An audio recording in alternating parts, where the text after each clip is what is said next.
큰 영광 층에 계신 주 나 찬송합니다. 영원히 계신 주의 나 찬송합니다. 한없이 크신 능력을 나 찬송합니다. 참되고 깊은 그 언약 나 찬송합니다.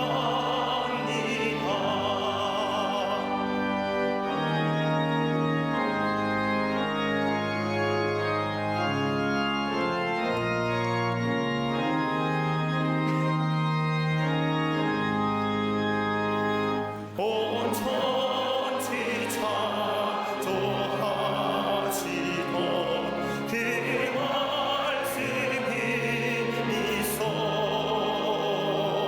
영원히 변치 않는 줄 나 믿사옵니다. 그 온유하신 줌성 날 불러주시고 그 품에 품어주시니 나 찬송합니다.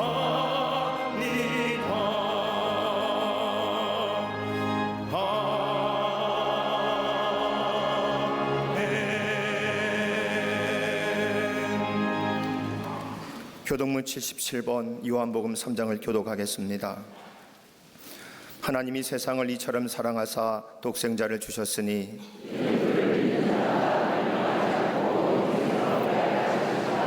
하나님이 그 아들을 세상에 보내신 것은 그로 말미암아 세상의 구원을 받게 하려 하심이라. 믿지 아니하는 자는 하나님의 독생자 이름을 믿지 아니하므로 그 정죄는 이것이니 곧 빛이 세상에 왔으되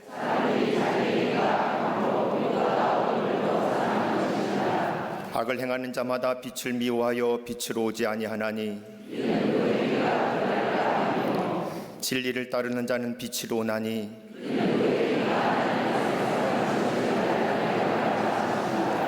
아멘.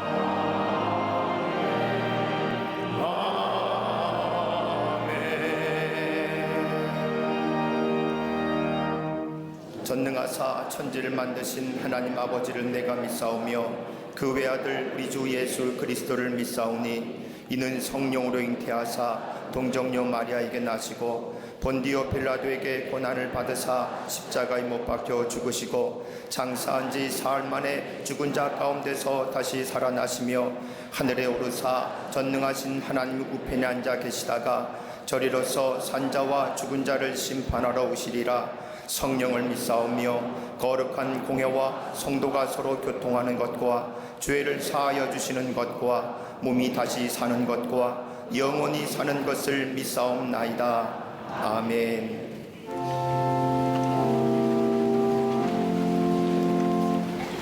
4월 마지막 주 십자가 부활의 감격에 이끌려 생명의 자리 거룩한 주의 제단을 찾게 하시니 감사를 드립니다. 익숙했던 세상의 소음에 귀 막고 잠시 하늘의 음성에 귀 기울이며 익숙했던 것들에 눈 감고 마음을 우러러 우리 주님을 바라봅니다. 좋으신 하나님, 오늘 저희의 하늘을 열어주시고 이 예배를 통해 주님을 뵙게 하여 주시옵소서. 성령님의 간섭하심과 감동케 하심이 아니면 믿음을 지키기 어렵사오니 오늘 이 예배 가운데에 성령의 충만한 역사로 함께하여 주시옵소서. 이 시간 진리의 하나님 앞에서 저희의 진실치 못함과 거짓과 위선을 다 함께 고백하오니 저희를 불쌍히 여기사 저희의 영혼을 맑게 씻겨주시고 온전케 하여 주시옵소서. 긍휼하신 아버지 하나님, 이 지구촌 곳곳에 전쟁과 테러, 내전과 자연재해로 인해 힘겨운 절망과 고통 속에 있는 모든 이들에게 하나님의 은총을 허락하여 주시옵소서.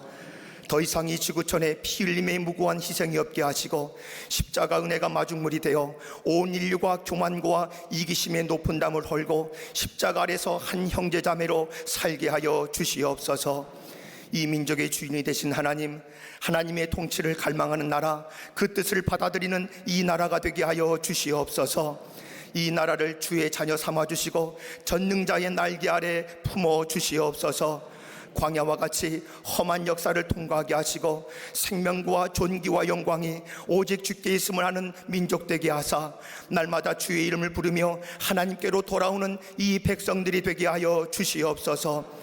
원하옵기는 갈라진 나라가 하나 되게 하여 주시고 분단된 마음들이 하나가 되어 하나님 앞에서 찬양하는 장자의 나라가 되게 하여 주시옵소서. 나라한 분열과 갈등, 시기와 다툼이 사라지게 하시고 정치, 경제, 사회 어려운 문제들 가운데 고통받는 이 민족을 긍휼히 여겨 주시옵소서. 하나님의 지혜와 능력을 구하는 겸손한 백성들 되게 하시고 하나님의 공의 앞에 서 있는 모든 위정자들이 되게 하여 주시옵소서. 교회의 머리가 되시는 아버지 하나님, 세속화의 물결 속에 영적인 침체를 이겨나가게 하시고 믿음의 전진을 이루어나가는 이 땅의 모든 교회들 되게 하시니 감사합니다. 모든 말씀의 강단마다 주의 복음의 진리가 선포되게 하시고 저는 자, 눈먼 자, 아파하는 자들 걷게 하고 보게 하며 위로해주는 한국교회가 되게 하여 주시옵소서. 이를 위해 지난 66년 전 광림의 재단을 이 땅 가운데 세우사 오늘까지 세계와 우리 민족과 한국교회와 감리교단을 이끄는 선구자로 사용해 주신 것 감사합니다. 더 크게 들어주실 줄 믿사오니 부흥의 불길이 타오르는 축복의 재단이 되게 하여 주시옵소서. 세우신 모든 기관들과 속회와 선교회가 사명의 표대를 향하여 힘차게 달려가게 하시고 교회의 성장과 부흥의 큰 일을 이루어가도록 인도하여 주시옵소서. 온 성도들의 구령의 힘찬 함성이 일치된 순종으로 20만 명의 영혼 구원과 1천 선교회 5천 속회의 선교 비전으로 속히 이루어지게 하여 주시옵소서. 신실한 종으로 세워주신 감독님께 모세와 같은 쇠하지 않는 능력을 도와여 주시고 감독님 가시는 곳마다 성령의 불붙은 말씀이 증거되어 삶에 지친 성도들에게 소망이 되고 영적 세임을 얻는 능력의 말씀이 되게 하여 주시옵소서. 구만의 광림의 재단을 이끄시는 우리 담임 목사님께 영적인 리더십과 지혜를 도와여 주시고 성령께서 주시는 강한 담대함과 비전으로 기도하시며 준비하시는 선교의 모든 비전들이 다 이루어지도록 도와주시옵소서. 이 시간 은혜의 치유의 말씀 생명 양식을 먹이신 우리 담임 목사님 성령의 전신갑주를 입혀 주시옵소서. 선포되어지는 말씀을 들을 때에 한 말씀도 땅에 떨어지지 아니하고 모든 성도들의 마음밭에 심겨져 치유와 회복의 열매로 다 맺어지게 하여 주시옵소서. 새영 새 마음으로 노래하는 갈릴리 성가대와 오케스트라의 찬양의 소리가 하늘 보좌를 울리는 천사들의 찬양이 되게 하여 주시옵소서. 겸손히 보이지 않게 예배를 섬기며 봉사하는 모든 이들과 정성된 마음으로 주의 제단을 장식한 원신을 기쁘게 받아 주옵시고 성도들이 삶의 자리에서 가져온 모든 기도의 제목들을 응답하여 주시옵소서. 광림남교회, 서교회, 북교회 그리고 모든 해외 선교지에 드려지는 예배도 본당과 동일한 영감 넘치는 예배가 되게 하여 주시며 병상에 누워 마음으로 예배하는 이들도 동일한 은총을 경험하게 하여 주시옵소서. 이 모든 말씀 우리의 모든 것 되시는 예수 그리스도 이름으로 감사하며 간절히 기도하옵나이다. 아멘. 하늘에 계신 아버지 이름 거룩하사 주님 나라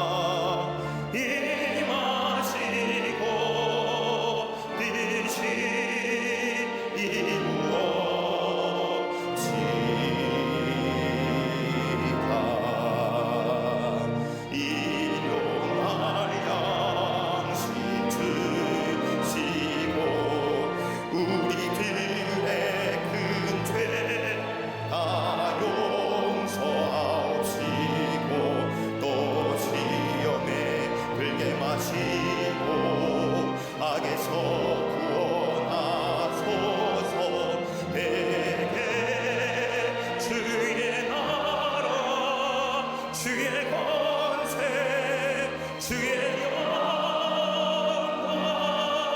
영원히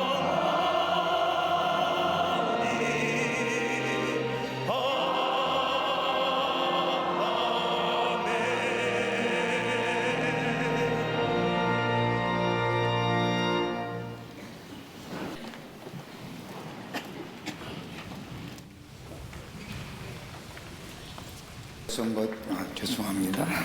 갈릴리 성가대와 오케스트라 귀한 찬양에 감사합니다.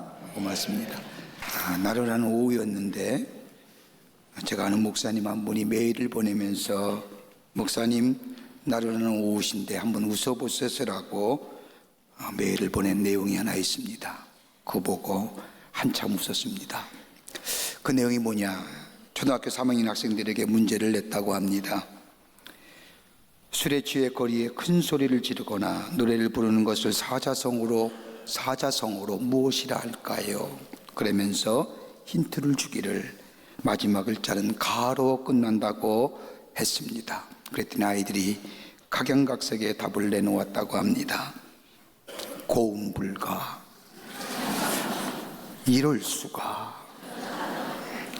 미친 건가, 인간인가. 그런데 마지막 한 아이가 내는 대답이 그 안에 있는 모든 사람을 넘어뜨렸답니다. 그 대답은 다른 게 아니라 아빠인가.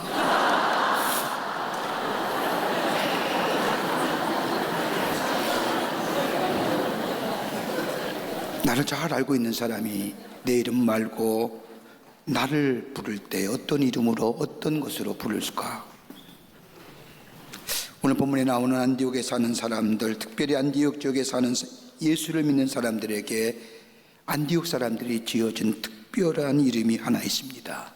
그건 다름이 아니라 그리스도인이란 이름입니다. 저들이 생각하는 것이나 저들이 하는 일을 보니까 저 사람들이야말로 그리스도인이다 하여 사람들은 안디옥에 사는 예수를 믿는 사람들을 향하여 그리스도인이라 부르기 시작을 합니다. 그 그리스도인의 이름이 지금까지 오늘날 우리에게 붙여진 이름입니다. 그리스도인이란 예수께 속한 사람을 말합니다. 처음에는 좋은 의미에서 붙여진 이름이 아니었습니다.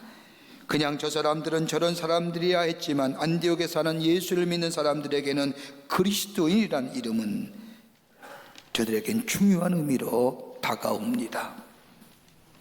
사람들이 안디옥에 사는 예수를 믿는 사람들에게 그리스도인이라 붙여진 것에는 몇 가지 이유가 있습니다. 그 하나가 저들은 그리스도를 위하여 어떤 대가를 기꺼이 치를 수 있음을 보았기 때문입니다. 우리가 주님을 따른다고 하지만 주님을 위하여 시간과 물질 그리고 우리의 노력이 반드시 돌아가야 한다는 사실에 대해서는 참 주저하고 망설입니다. 그러나 안디옥에 사는 예수를 믿는 사람들을 보니까 저들은 그리스도를 위하여 시간과 물질을 쓰는데 아깝다고 생각하지 않고 지불하는 모습을 보면서 야, 저 사람들이야말로 정말로 예수 믿는 사람들이구나, 그리스도께 속한 사람이구나 라고 해서 그리스도인이라 붙었다는 겁니다. 또 하나 있다고 한다면 저들은 어떤 상황 속에서도 그리스도를 증거하는 사람들이었습니다.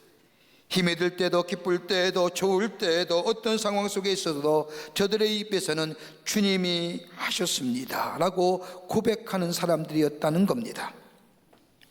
우리의 죄를 사하기 위해서 십자가에 달려 돌아가시고 약속하신 대로 3일 만에 부활하시어 우리에게 부활의 생명을 주신 그 주님을 생각할 때마다 주님이 하셨습니다. 그러면서 그리스도를 증거하니 많은 사람들이 안디옥에 사는 예수를 믿는 사람들마다 얘기하기를 야, 정말 저런 사람들이 예수께 속한 사람이지, 주님이 하셨습니다, 주님이 하셨습니다. 그래서 그리스도인이라는 이름을 붙여주었다는 겁니다. 또 하나 있다고 한다면 삶의 방식과 저들의 성품이 예수님을 닮았다는 겁니다. 사도행전 11장 24절의 말씀을 보면 안디옥 교회의 지도자였던 바나바를 향하여 바나바는 착한 사람이요 성령과 믿음이 충만한 사람이었다라고 기록한 것처럼 예수를 믿는 사람을 볼 때마다 정말로 예수의 성품을 닮았다고 해서 예수 모르는 자들이 예수 믿는 저 안디옥에 사는 사람들을 보면서 야, 그리스도인이야, 예수께 속한 사람이야 라고 부르며 그리스도인이란 이름을 불러줬다는 겁니다. 여러분, 안 믿는 사람들이요, 세상의 사람들이 오늘날 예수 믿는 우리들을 향하여 이름을 붙인다고 하면 뭐라 붙일까요? 아마도 우리가 상상하지 못한 이름들이 나올 것 같습니다. 다름 아닌 교회가 본질을 잊어버리고 성도가 성도의 사명을 잊어버릴 때에 있어지는 일이 아닐까 생각이 됩니다. 여러분, 교회에 대한 바른 신앙의 고백은 바로 예수님이 누구인가, 즉 기독론적인 고백과 일치합니다. 마태복음 16장의 말씀을 보면 예수님께서 가이사랴 빌립보 지경을 지나가시다가 언덕 위에 저 세워진 가이사랴 황제의 신전을 바라보십니다. 뒤따라온 제자들에게 묻습니다. 얘들아, 인자를 누구라 하느냐? 이 예수님의 질문에 제자들은 각기 사람들이 예수님에 관하여 말하였던 것을 생각하며 이야기합니다. 예수님, 어떤 사람은 예수님을 향하여 엘리야라 얘기하고요, 어떤 사람은 세례 요한이라고 말합니다. 그러자 예수님이 이 말씀을 듣고 잠시 있다가 뒤를 돌아 다시 제자들에게 바라보며 묻습니다. 그러면 너희들은 나를 누구라 하느냐? 그러자 베드로가 이 예수님의 질문에 나아가 주는 그리스도시요 살아계신 하나님의 아들입니다라고 고백합니다. 여러분, 여기 중요한 사실 하나가 있습니다. 여러분이 그리스도를 누구라고 고백하시는지요, 예수님을 어떤 분으로 고백하고 있는지요, 여러분, 그 고백이 여러분의 예수를 향한 믿음입니다. 여러분이 만약 예수님을 향하여 내 병 고치시는 분이라고 얘기하면 예수는 의사일 겁니다. 여러분이 예수를 통하여 뭔가 지식을 얻고 뭔가 마음의 위를 얻는다고 한다면 예수는 여러분에 있어서의 카운슬러입니다. 예수가 나에게 복 주신 분이라고 말하면 예수는 여러분에게서 복 주시는 분입니다.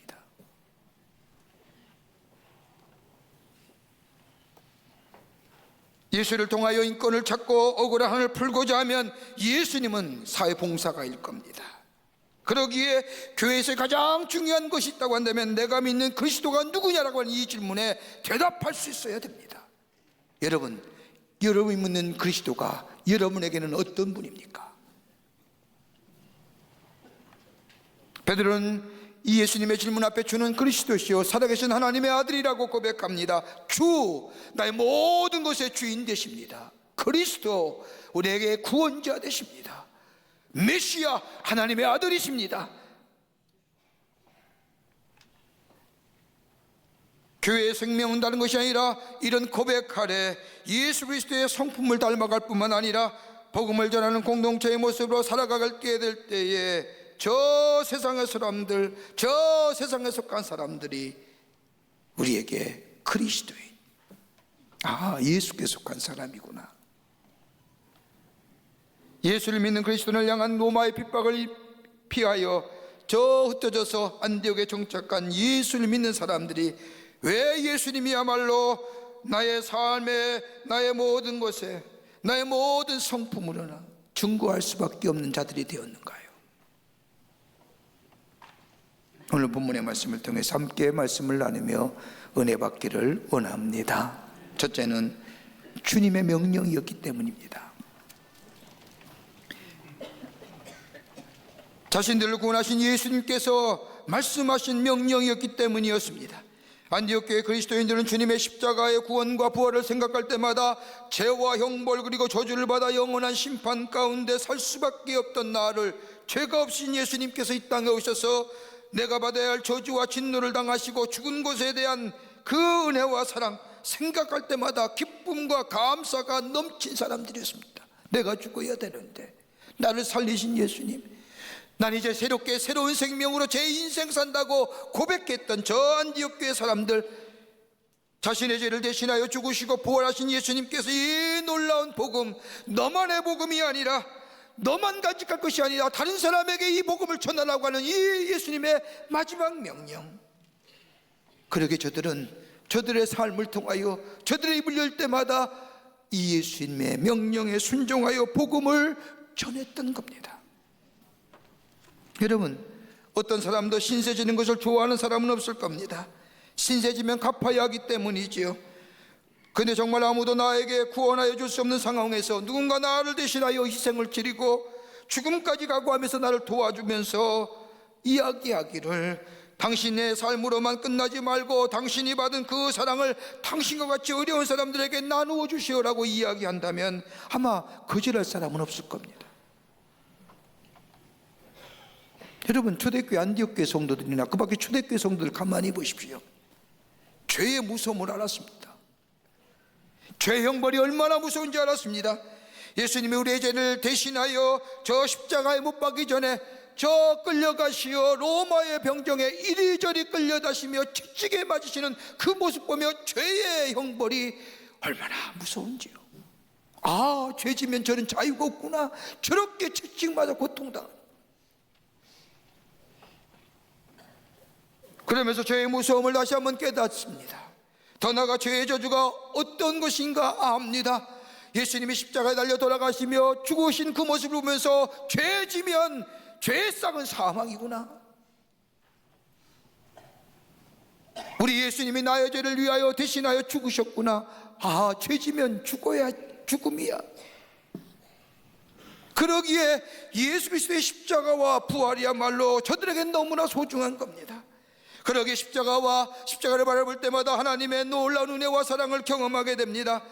저주받아 죽어가시는 예수님, 여기에 구원의 길이 있다는 것, 이건 너희들만의 복음이 아니라 당신 모든 사람들에게 드려야 할 복음이고 증거되어야 할 복음이기에 이거 네가 해줄 수 있겠냐고. 이 마지막 예수님의 명령.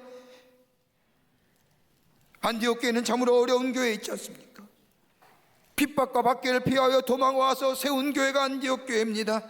얼굴색이 다르고 문화가 다르고 죄인과 종이 다릅니다. 오늘 여기 말씀을 보면 바나바와 니게를 아는 시므온과 구레네 사람 루기오와 분봉왕 헤로한 젖동생 마나인과 수많은 다른 민족의 사람들이 모여서 예배드린 공동체.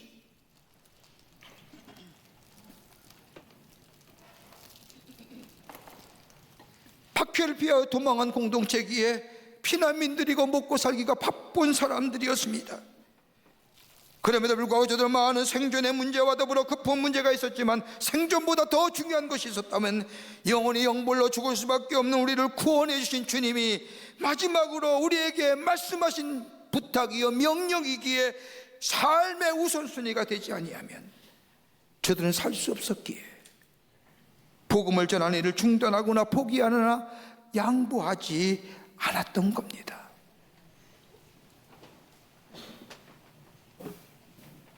우리나라 기독교 역사에도 참으로 은혜로운 이야기들이 참 많이 있습니다만은 중국 기독교 역사를 보면 참 감동스러운 이야기들이 많이 나옵니다. 그 가운데 수용하이라고 하는 목사님이 계십니다. 중국의 문화혁명 당시 예수를 믿는다는 이유 하나 때문에 감옥에 갇혀 감옥 생활합니다. 문화혁명 당시에도 중국에서 신앙을 지키면서 교회를 합법화달라 백방으로 노력하던 중에 이 목사님은 붙잡혀서 무려 24년을 베이징의 한 감옥에 갇혀 사십니다. 감방은 저 가로와 세로 각각 2.5m에 불과한 곳에 화장실은 아예 없고 한쪽 벽에 박혀있는 파이프로 물이 들어오는데 그것으로 마시며 갈증을 해소합니다. 나중에 이 수용하의 목사님 쓰신 책을 보면 그 당시의 생활이 얼마나 참담하고 혹독하고 비참했는지. 내가 있던 방은 원래 사형언도 받은 죄수들이 마지막 머물러 가는 방이었습니다. 많을 때는 3명과 4명의 죄 사형수들이 그 좁고 눅눅한 방에서 집행일을 기다립니다 라고 이야기하는 것처럼 고달프고 절망 가운데 막막한 가운데 그 속에 사셨던 이 목사님. 그렇지만 이 수용하의 목사님은 기도하면서 하나님의 말씀을 묵상하면서 글을 쓰면서 그 험난한 시간을 견디어냅니다. 틈만 나면 감옥벽에다가 비누토막으로 예수님의 말씀을 묵상하며 느낀 것들을 써내려갑니다. 벽이 꽉 차면 통째로 묵상하고 은혜로 주신 말씀을 통째로 암기해버립니다. 그렇게 24년의 세월 지난 후에 석방되어 나왔을 때에 그가 교회에 돌아와 쓴 책이 바로 창조주 하나님, 이란 제목의 책인데 무려 5만 단어가 넘는 방대한 책입니다. 24년의 세월을 글로 적은 거기 때문입니다.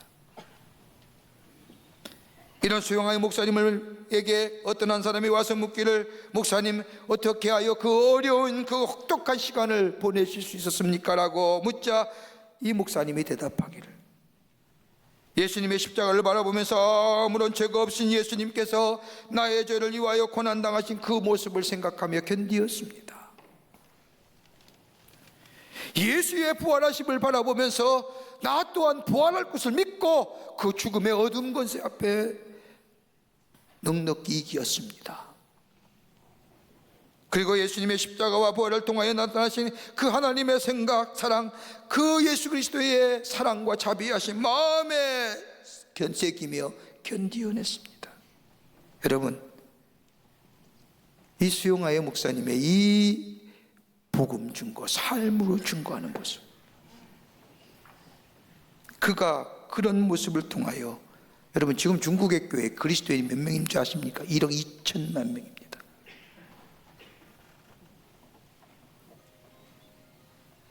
복음 증거하는 명령, 주님의 명령이었기에 저들의 삶을 통하여, 입을 통하여 십자가의 놀라운 구속의 은총과 부활의 신앙과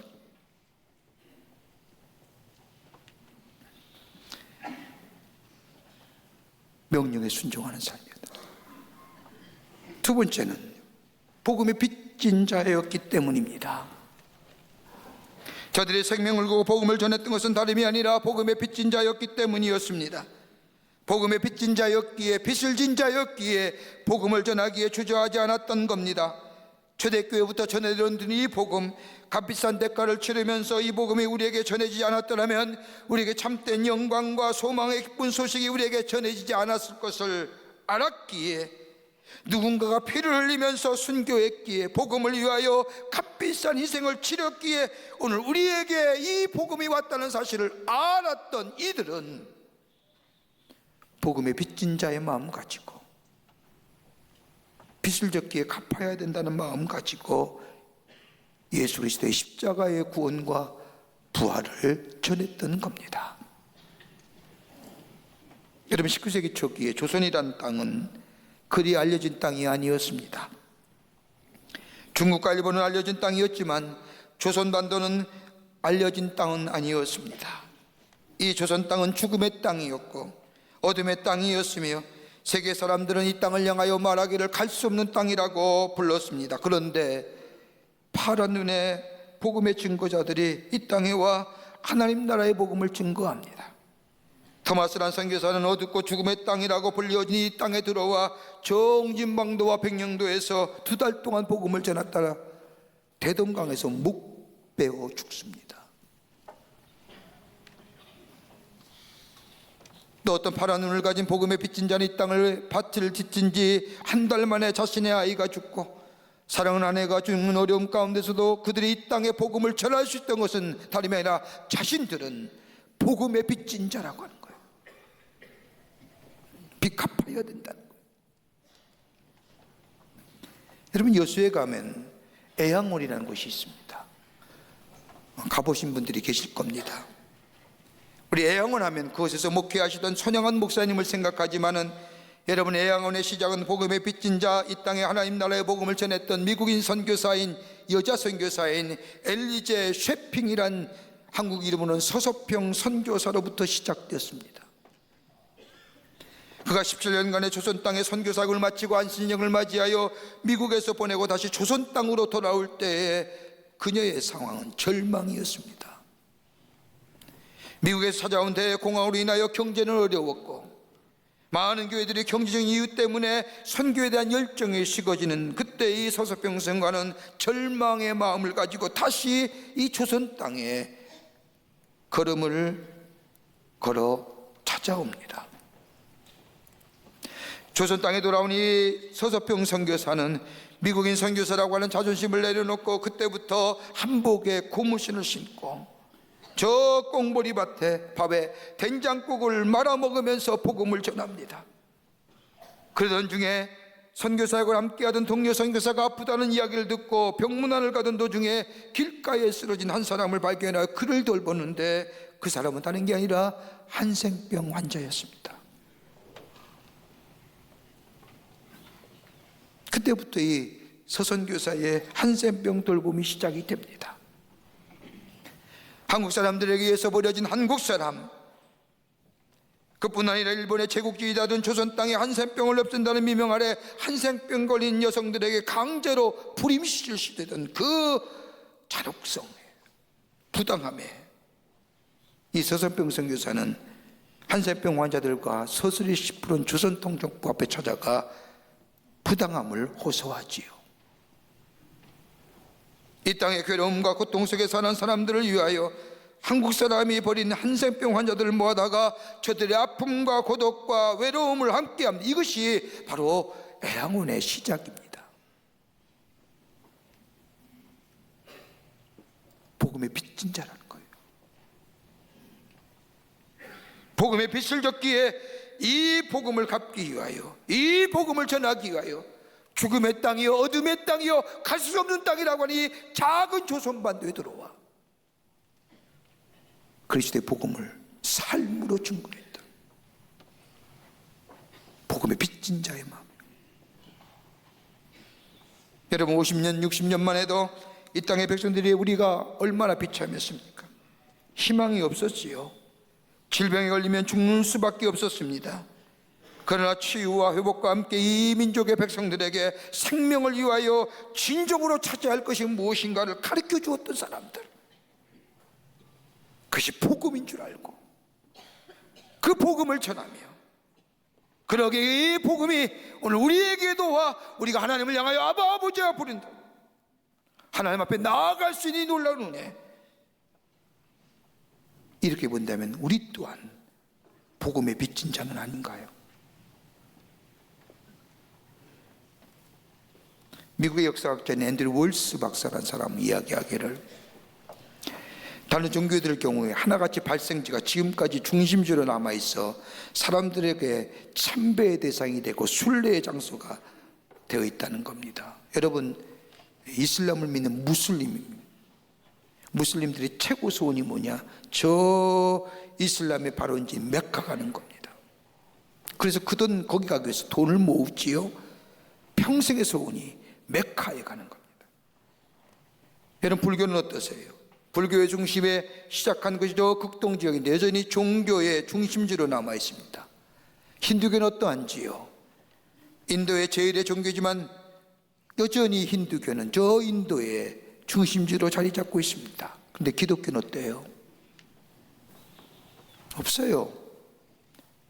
기독교 중심은 예루살렘이었지만 이후에 저 미개 문명이라 취급받던 이방인의 헬라의 지중해 지역으로 기독교 중심이 이동하지 않습니까?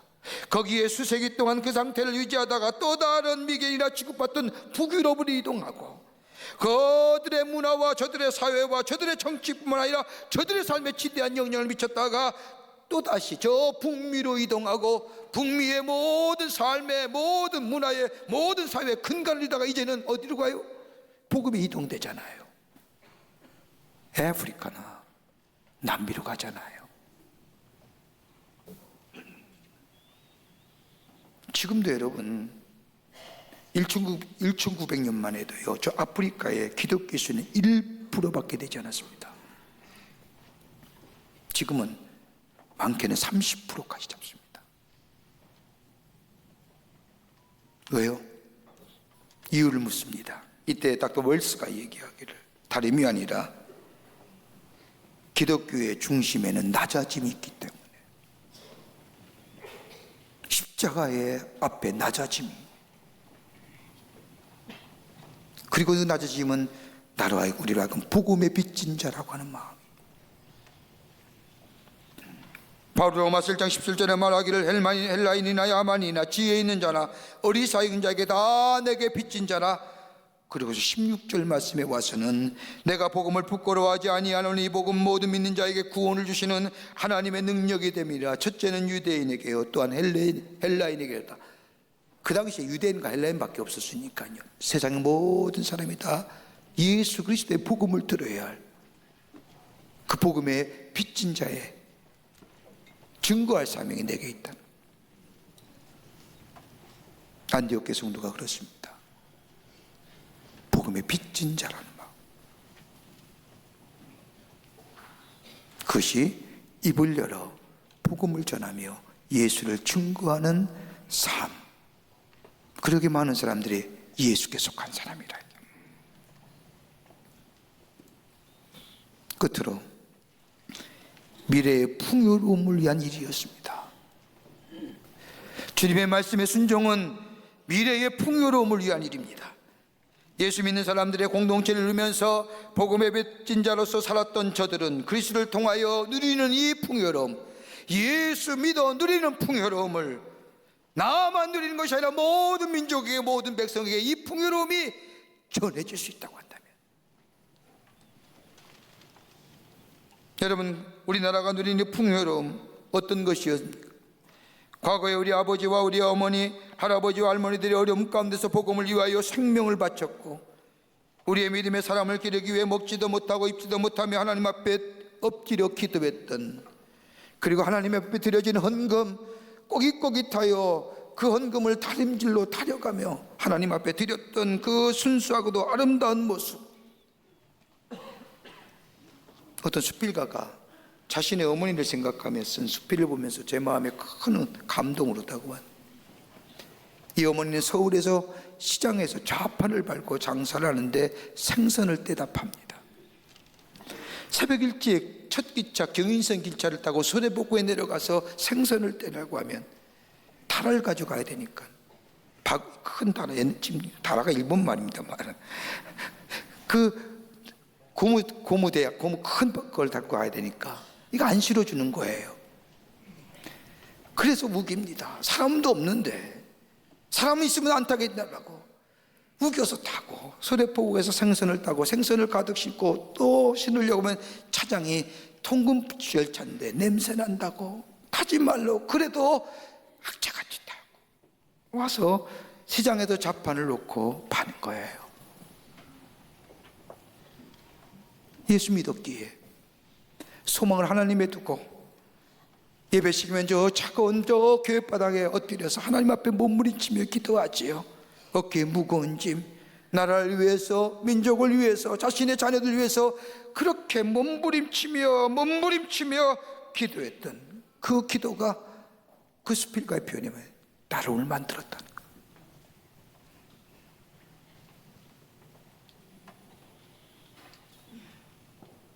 우리네 믿음의 조상들이 있었기에 오늘 우리가 이 복음을 받고 그 복음하면서 복된 생활하게 되었던 것, 풍요로운 삶, 복음을 위해서 감옥까지 가서 죽겠다고 하는 그 믿음의 모습이 있었기에 오늘 이 땅에 정신세계가 세워지고요, 오늘 세계 속에 한국이 되었다면, 오늘 우리에게 십자가의 죽음과 십자가에 놀라운 이 부활의 복음을 전하라고 하는 것은 나를 위한 풍요로움이 아니라 다가올 우리의 후손들을 위한, 다음 세대의 풍요로움을 위한 주님의 부탁 말씀이 아닌가요?